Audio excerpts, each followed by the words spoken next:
Been a while since we've used this, right? All right, so this will be the first class meeting for spring 2023 CSE 204 database management systems. Let me share screen over there so that you guys can see the slides that we'll be showing. Okay.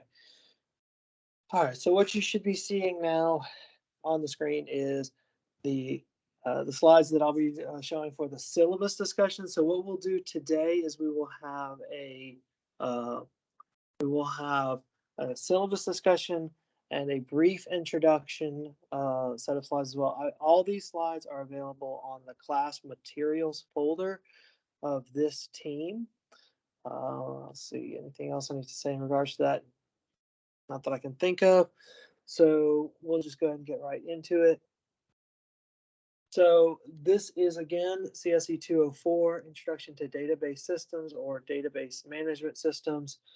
And so what we will be meeting on Wednesdays at 1:30 and then Thursday morning as well at 10:30 on MS Teams, on Microsoft Teams for this semester.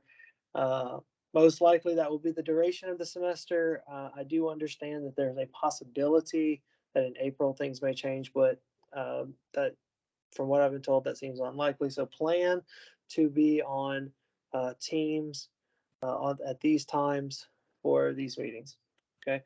I'm your instructor, so many of you have had me before, so I'm not new to you.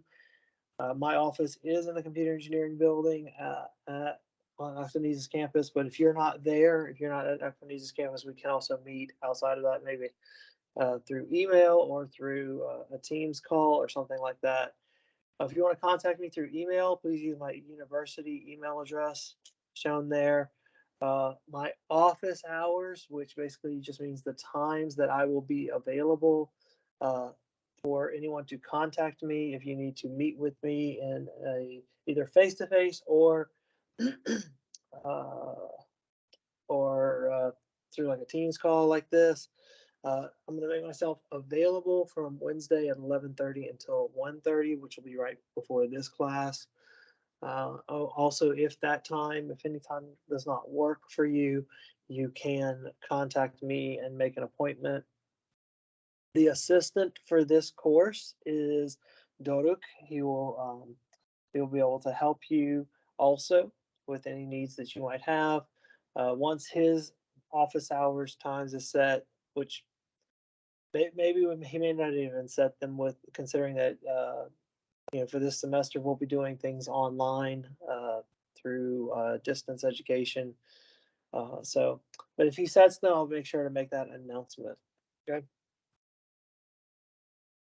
So there's a lot of text basically saying what this course is about. So the things that you'll be able to understand at the end of this course should be a DBMS, a database management system, and an RDBMS, which is a relational DBMS. You should also be able to understand what an ER model is. Hopefully, many of you may remember some basics of UML modeling. An ER model is similar to that. Also, I realize that I'm probably speaking very quickly, and again, as many of you who've had me before, you know that you have permission to stop me at any time and say, please, can you slow down, or can you explain that again? As someone who has been spending a few years trying to learn a second language, I understand that taking a course like this in a second language can be quite difficult. And so please, please, please, if I am speaking too fast, let me know so that I can slow down. I want to make sure to help you do everything that you can to succeed in this course and to succeed in whatever else that you want to put your mind to doing. Okay. Continuing on, you'll be able to know what SQL queries and different ways to get data or change data in a database. You should be, at the end of this semester, also be able to design, create, and modify the structures of a database, and be able to um, uh, basically a very simple database. So we'll talk about the group project and stuff like that in just a moment. All right, so this is the textbook that the slides will be based on.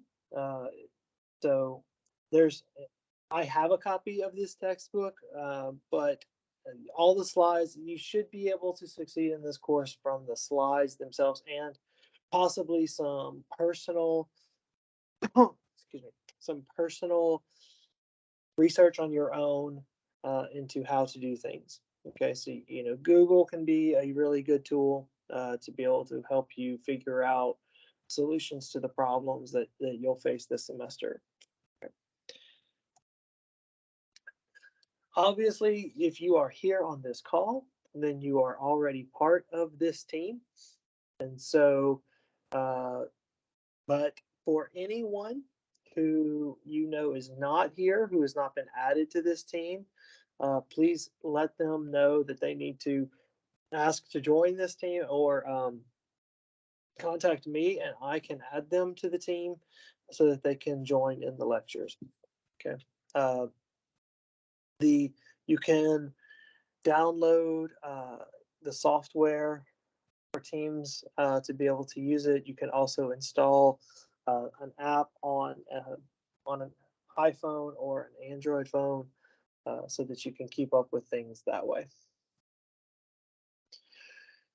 Basically, the grading for this semester, I'm going to kind of follow this pattern here, where assignments, and there will be some in-lecture quizzes that will be given as well. These will not be unannounced quizzes. I will make sure to tell you in advance when the quizzes will be. And so there's no pop quizzes for this level of course that I teach. There will also be a midterm exam. You will also do a group project and give a presentation, and then there will be a final exam as well. So make sure that if you miss a class, that you can find out from anyone who was in attendance, that you find out what information was covered, if an announcement was made or something like that. Make sure you ask. Like I said, you can ask me to slow down, but also if you don't understand something, please ask questions. Also answer any questions. Try to participate in the class here. Okay, I understand that it's going to be more difficult for those of you who can remember the pandemic time when we were doing online lectures then. I'm sure you can appreciate that those were not the easiest of days for us to be able to have lectures like this. And hopefully this won't be as long as it was in the pandemic time as well. But try to participate in the lectures as much as you can uh, in this format. Okay, because one thing is that because this format reduces the amount of face-to-face interaction and reduces how much I can see your faces in a classroom environment. Uh, if I said something and some students did not understand what was being discussed, I could probably see that on your faces. But because uh, this is not in that format, it's going to be harder for me to know when I may have said something or tried to explain something that you didn't understand. And so, therefore, I will need you to let me know when that happens. Okay. Right, so there will be homework assignments given. There will also be quizzes, like I said, in lecture. The homework assignments will be due by the date and time set. Uh, if there's if an assignment is late, you will get 10% off for each day they're late. But not accepted after 2 days. So what that means is if you turn it in 1 day late, that will be 10% off of what you would have gotten otherwise. If you turn it in 2 days late, then that'll be 20% off. And then if you try, and then I'll close off the submissions where you won't be able to turn in an assignment after that second day. Because of the nature of how we can do the deadlines here on Microsoft Teams, I can, I'll make the due date at a certain date and time. If Microsoft Teams says that it's late, then it's late. And so what that means is, suppose I make an assignment due at 11:59 at night. Let's say it's tonight. What's today? What's the date? First of March. So let's say that I set an assignment due 11:59 at night on the 1st of March, which there's not an assignment, so don't worry about that. But if you turn it in at 12:01 on the 2nd of March, so 2 minutes late, then Microsoft Teams will tell me that that assignment is late, and it'll be counted as 1 day late. So one of the things I encourage you to do is make sure to try to turn in things early rather than try to wait until the last minute. I have had plenty of students who have ended up in a situation where, I clicked the submit button at 11:59, but it shows up late for some reason. And the reason is that the internet was slow, or maybe they said, well, I tried to submit it at 11:55, but the electricity went out in my house. So for that reason, I encourage you to submit these things early so you don't risk getting a late penalty. Okay. Another thing we'll talk about here is the semester project. What I'm going to do is a group project. I think there's like 109 of you in this course. So what we will do is we will plan for something like, we'll need to do something like 20 groups, I think. And so, so what we'll do is something like 5-member groups, 5 people in each group. The details of this project will be discussed. We'll discuss that sometime either next week or the 3rd week of lecture. There will be some exams. There will be a midterm exam and there will be a final exam. You won't be able to get a what's it called? You won't be able to get a makeup for a midterm unless you have a medical excuse or some other excuse, recent university approved excuse for why you were not able to take the midterm. Then there will be also a final exam and of course the Batoon LeMay as well. Oh, by the way, final exam, midterm will cover everything up until the midterm.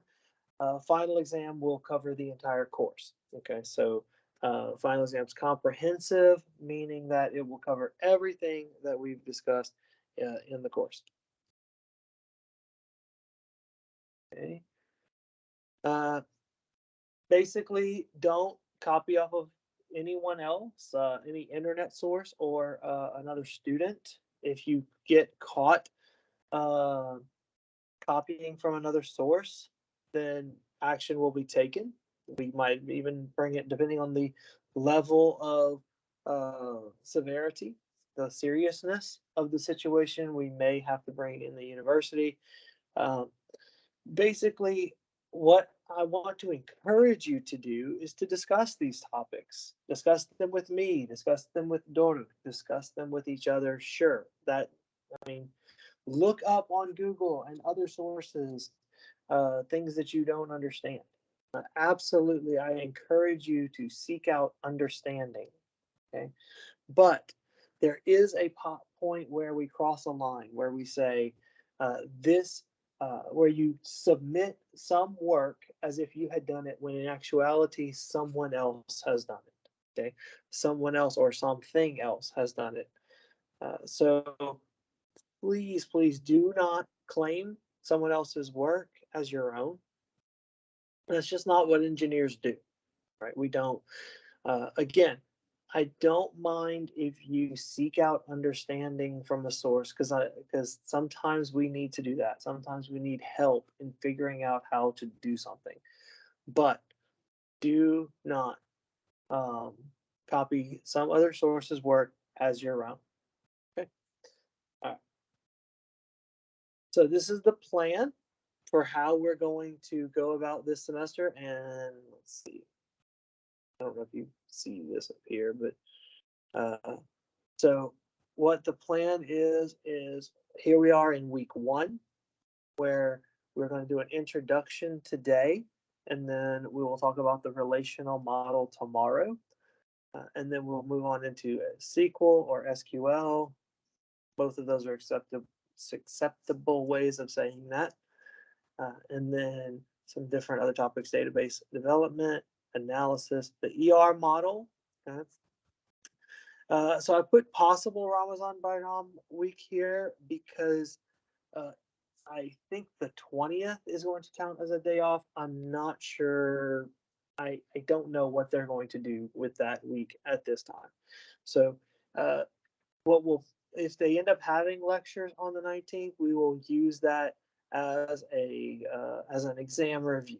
Okay, hopefully we'll know by the 13th whether or not that's going to be a holiday or not. Okay. Uh, yeah, forgot. I guess I didn't copy down these chapters to a different place. So both of these 3 cells should be all 1 cell lower. Okay. I would say one thing you're going to notice is we're going to spend the most time on SQL, ER modeling, and normalization. Those are the 3 really big topics that we need to be able to understand in this course. Okay. Group presentations will come here at the end. Okay, and we'll talk more again about what is expected from those group presentations. There's a slide about that here in a moment, where I'll let you know that if you already kind of have an idea for what you would like to do as your project, you can go ahead and contact me about that. Okay. Communication: if you need to contact me, please use my university email address. Make sure that you include in the subject line CSE204, and then some short description of what it is that you are contacting me about. Okay. Uh, I ask you to do this because I teach a lot of courses. In fact, this semester I'm teaching 4 different courses. I also have graduate students that I advise, and other types of advising that I do for other students. And so yeah, I get a lot of contact. I get a lot of emails. What I would like to be able to do is to kind of be able to organize my emails so I know what it is that you're contacting me about. Okay, so what course is it that you're contacting me about? Also, please include a short subject line that tells me a bit about what the email is about. Okay. Um, I've had students that don't have any subject line at all, and they just type up their email, and it's like I go to open this email, and I don't have any clue. I have no knowledge of what this email is about to say. And so, I mean, can be kind of scary, like like in a horror movie or something, where you don't know what's behind it, right? Just kidding. But let me know a little bit about what's behind the door, right? What's in the email. Okay. Also, I've had some students that have put the entire text of their email in the subject line, right? Which can make it quite difficult to read. Okay, so please don't do that. Okay, the subject should be a short summary, like title of what the email is about. Those of you who've had me before, you know that I will do everything within my power to respond within 24 hours. That's business day. So what that means is that we're all busy. We all have things going on. So I cannot promise to be able to respond immediately as soon as you send your email. Okay, but I will probably I would say 99% of the time will respond within 24 hours business day. So what is business day? Business day is Monday through Friday.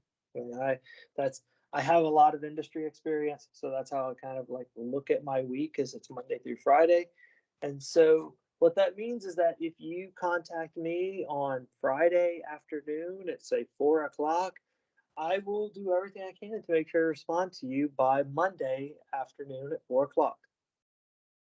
So if there's an assignment and it's due, what's today? Wednesday. If there's an assignment and it's due Wednesday, and you email me on Wednesday with questions about the assignment, I'm not guaranteeing that I will contact you back and I will respond to you uh, any earlier than Thursday. So make sure that if you have a question, look at the assignment early. Look at things like that early, so that you can know if you'll have questions, that you can contact me early, so that I can respond to you early. Okay. All right. Also, make sure your question has not already been addressed in the course. I have had numerous experiences where students have emailed me asking a question, and it's an announcement and I'll write back to them. I'll say, have you checked the announcement on the Microsoft team about this? Oh no, I haven't done that. Okay, so make sure that it's not there already, because there may be some things that are already addressed in the course material. Okay. Um, if you have concerns about grading, my own grading things like the exams or the group project, or the homework assignments, which Dorup will be grading, make sure you contact me within a reasonable amount of time. So, in other words, I've had students who have contacted me about an assignment where they felt that they should have gotten more points, and then sometimes they've been right that they should have gotten more points. But they contact me during the final exam period about an assignment grade from the first 2 weeks of class. Okay? There's nothing we can do about it by then. Okay? So if you have concerns, if you have questions, you need to contact us within a reasonable amount of time, meaning that do it before the deadline has passed for us to make any changes. Also, if you are seeking to have a grade increase for whatever reason, you really need to have a valid reason why. Okay? For example, the solution does work, but maybe the grader didn't understand it completely. That would be Doru for assignments or me for exams. Right? That happens from time to time. And you guys know, in programming, there are lots of ways to do something. There are lots of solutions to problems, to different problems. Right? We don't understand everything, and so maybe your solution does work, and maybe we just didn't quite understand it the way that it was done. Okay, that's possible. Perhaps the grader did not see the part of the solution that was on another page. Especially, it has happened on exams before, where a student has put part of their solution on another page, on a back page of some extra sheet. Okay, that happens. And then when they point it out to me, it's like, oh, okay, yeah, I didn't see that part. So then we are able to modify the grade. Okay. A not valid reason for having a grade increase would be, I really, really need to pass this class. Okay. That is not a valid reason. Personally, I really, really want and need you to pass this class as well. Right. But I also take my job very seriously, and I see my job as training you to be the next generation of engineers. Okay. Uh, those of you who've had me before, I've said this quite a lot. I take a lot of pride in the title of engineer. Like, I don't see it as a small thing to be an engineer, right? That also means that I feel a great responsibility to make sure that I train you to be an engineer, not just to get the title. Okay?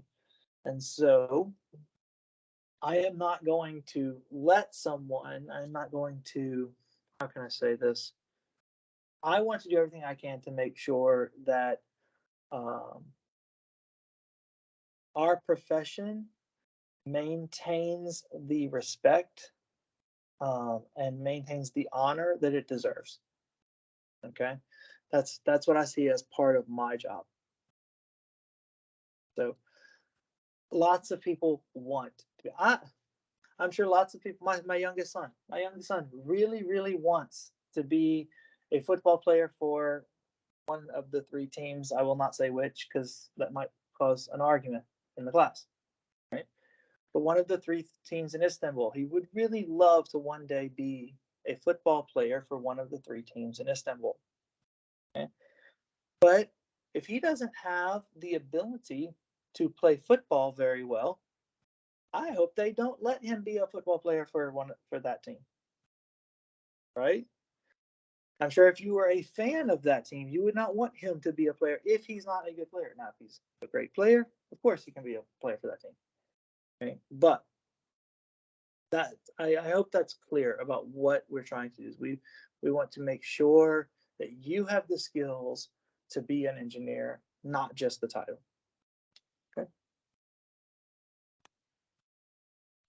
All right. There will be a group project for this semester. If you have already a group of 5, so you and 4 other people that you know you want to get together, and you could have an idea of something you want to develop as a simple database system. Okay.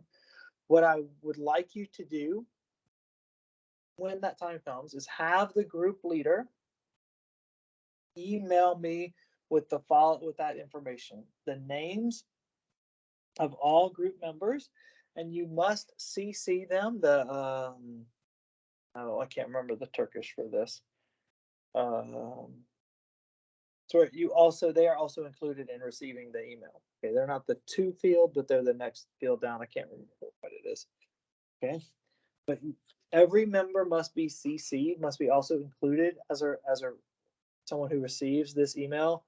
The reason I do it that way is because I've had in the past, I have had in the past people who have emailed me saying, "This is my group," and then later in the semester, when I have said this is who the group is, I've had one of the people listed in the email, one of them say, "But I never agreed to be in that group. I want to be in this other group."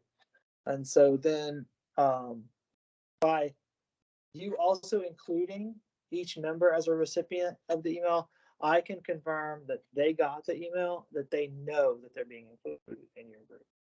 Okay. If you have an idea already about what you would like to develop, what database system you'd like to develop, you can also include that.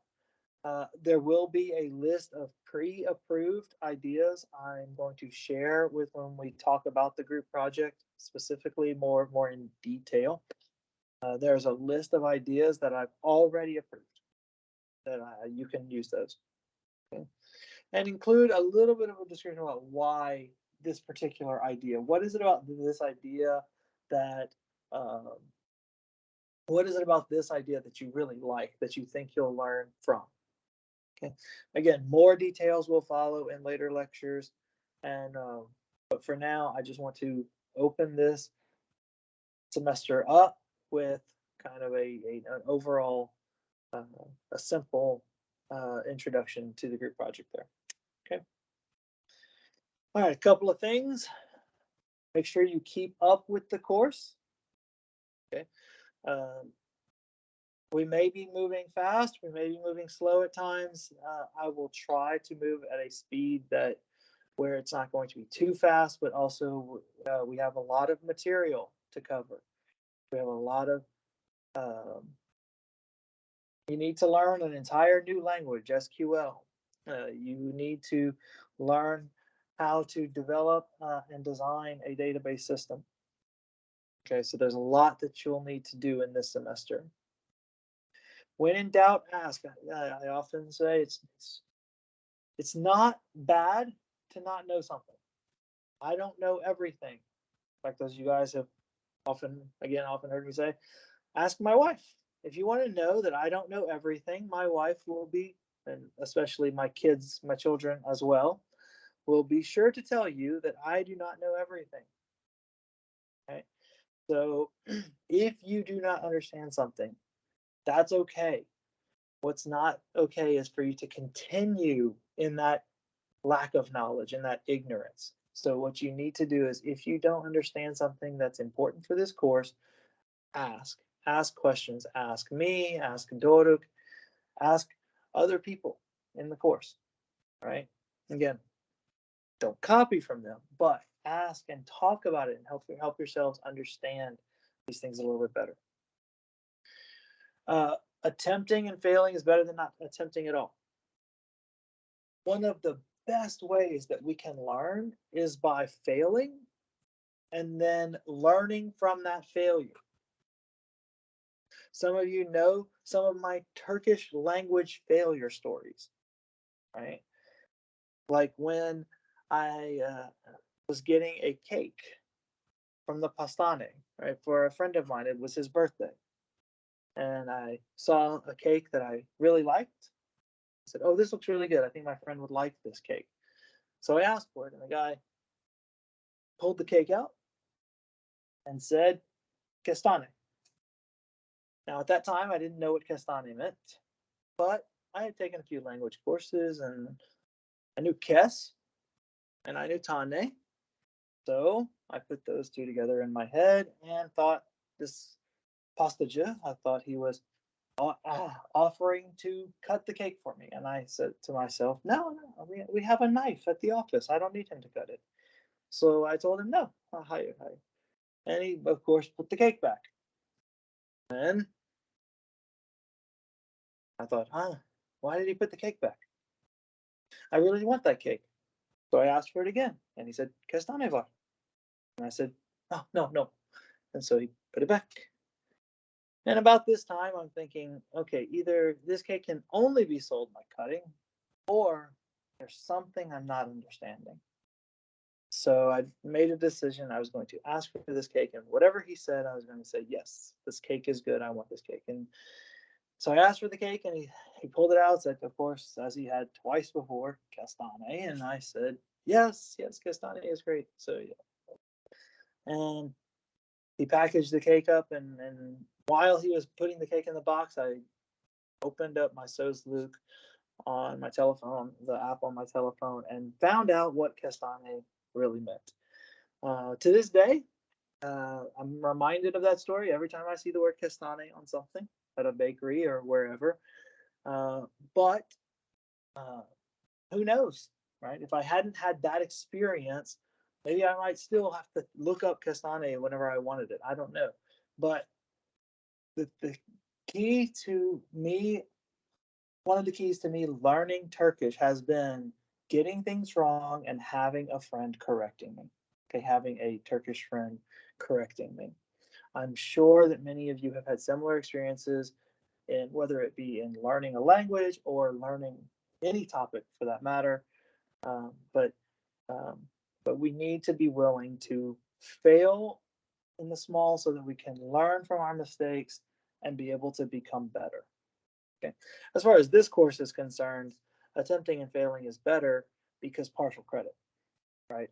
Because for you, if you give me a blank answer or if you don't turn in an assignment at all, I can't give you any points for that. But I can give you points if you make an actual attempt at answering the question or doing the assignment. Okay. Practice, practice, practice is so important that as you are learning these topics, don't just attend the lecture. Sit down at your computer, try these things that we've done in the lecture. There's no way that I could show you every possible way to write an SQL query. And there's no way that I could show you um, every possible way to draw an ER diagram. You need to be able to have time to be able to work on these things outside of the lecture times. I will definitely show you examples, and I will pull up what's called Champ. I'll show you how to download and install that today. I hope, and then yeah, but practice outside of the lecture. One more thing on this slide before we move on to the last slide and then take a break is if you have a class conflict, right? If you have another class at this time, okay, and you want to use previous year's quiz grades, so there will be in-class quizzes that will be given. Okay? You need to let me know by email no later than the end of the third week of class, and I put the date there, the 17th of March. Okay. I need to know that you want to do this so that I can make the arrangements for that to happen. This is not something that is automatically done. Okay, this is an example of one of those things about the reasonable time. Contact me in a reasonable amount of time. I have had plenty of students who have gotten to the end of the semester and OBS shows a grade that is very much lower than they were expecting. And I will get emails at that time saying, I don't understand. Why is this grade so low? Why? It's like, well, you didn't do any quizzes. You didn't turn in any quizzes. And they'll say, well, I didn't know I had to. I thought it automatically would use my previous year's quiz grades. Does not do that. Okay, so I need to know by the end of the third week of class that, that you intend to use last year's quiz grades. Okay, or a previous year's quiz grade if this is not your second time, if you're taking this class for the third or fourth time. Okay, all right. Last slide of this set before we take our break. Oh, by the way, we will be taking a break. We'll have like 50 minutes of lecture usually, so usually until about 2:20. Then we will take a 10-minute break until 2:30, and then we'll have the rest of the lecture. That's how these things will go for our lecture times. Okay, one thing I need you to do. We're going to be using examples using MySQL. Okay. Let's see here. Okay. So this is the one, this SHAMP here. This is the one that I will be downloading and installing to this computer during our second part of our lecture here to show you as an example. I believe Oracle is not free and can be quite costly. It's very powerful, but it's also not really suitable for someone if you don't have a lot of money, right? If you're running a Windows machine, here are some options. Microsoft Access, there are some things that are different for Microsoft Access to what we'll be showing you in MySQL. Right. WAMP is basically a Windows specific version of SHAMP, and then Mac OS MAMP is a Mac specific, and then Linux LAMP is a Linux specific version of SHAMP. Basically, what these stand for is, Windows or Mac or Linux AMP. So is Apache MySQL PHP. So what these are is these are bundled software packages where it will allow you to make your computer into an Apache server that comes with MySQL and PHP capability previously installed. Okay. Again, I'm going to show you this SHAMP here so that we can get started in a simple setup of Apache MySQL PHP, and this second P is Perl in this particular example. All right. So I think we turn off sharing, go back here. All right. So are there any questions before we take our break or any comments?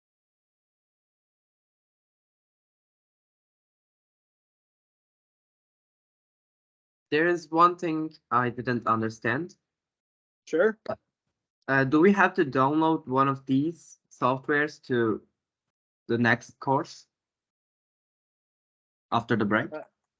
No.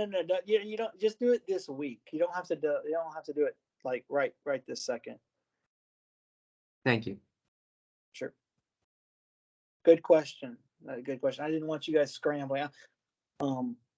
Because what I would probably do if I were in your position is I would kind of go through and kind of look through each of these options to see which one was the most suitable, which one was the one I would most like, because not everyone does everything the same. You guys, those of you who have had me for the 101, 102 course, you know that I like to use JGrasp. I'm not sure why, but I just always have. And so many of you like other options like IntelliJ or NetBeans, or what's the other one?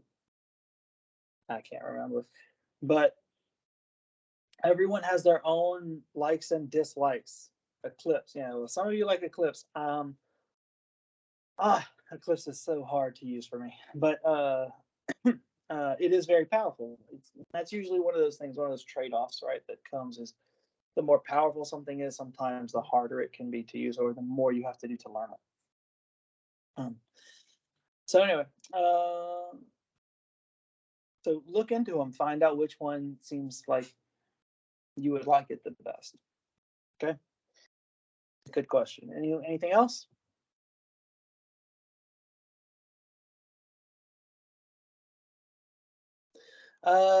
So I would like them to have 5 members each. That I can approve a group of less, like 4. 3 would be getting quite low. The the big problem is that we have 109 students registered in this course, which means that we need to be able to reduce keep the number of groups to a low enough number that you will all have time to give a good presentation at the end of the semester. So if you can get to 5, that would be best. If, however, let's say you ask for a group of 4 or 3, and I get to the end of the group assignment time where I end up with 1 or 2 students left over who don't have a group, I might add them to your group. If you only have 3 people, I might add them to your group. So yeah.